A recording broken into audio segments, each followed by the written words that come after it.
Visakha steel plant ప్రైవేటీకరణపై ప్రధాని మోదీ ప్రకటన చేయాలని సిపిఎం రాష్ట్ర కార్యదర్శి శ్రీనివాసరావు డిమాండ్ చేశారు. ప్రధానితో భేటీలో స్టీల్ ప్లాంట్ అంశాన్ని చంద్రబాబు ప్రస్తావించలేదని ఆయన మండిపడ్డారు. ఉద్దేశపూర్వకంగా స్టీల్ ప్లాంట్ గొంతు నొక్కే ప్రయత్నం చేస్తున్నారని ఆరోపించారు. విశాఖ స్టీల్ ప్లాంట్ను నిర్వీర్యం చేసి మెటల్ ప్లాంట్కు కట్టబెట్టడానికి చంద్రబాబు, కేంద్రం మధ్య ఒప్పందం కుదిరిందని కూడా ఆరోపించారు శ్రీనివాసరావు. నిర్మలా సీతారామన్ కలిసినప్పుడు ప్రైవేటీకరణ కాకుండా డిజిన్వెస్ట్మెంట్ అనే పదం వాళ్ళ మధ్య చర్చకు వచ్చింది. డిజిన్వెస్ట్మెంట్ అంటే పెట్టుబడుల ఉపసంహరణ. ఎన్నైనా కావచ్చు, 20% కావచ్చు, 40% కావచ్చు, 50% కావచ్చు, 70% కావచ్చు. పెట్టుబడుల ఉపసంహరణ అంటే మింగిన వెలగపండు అంటారు.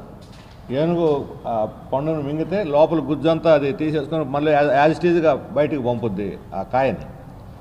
ఇప్పుడు విశాఖపట్నం స్టీల్ ప్లాంట్ కూడా అలాగ ఉంది. దాని గుజ్జంతా తీసి పడేసి చివరికి వచ్చి డొప్ప మిగిల్చేసి సారాన్నంతా కూడా పక్కన మిట్టలకి, ఆర్సెల్ మిట్టలకు అప్పచెప్పేదానికోసం ఈరోజు ఒక పథక రచన జరిగింది. ఆ రచన ప్రకారం చంద్రబాబు నాయుడు గారు, మోడీ మాట్లాడుకొని దాన్ని రక్తి కట్టిస్తున్నారు.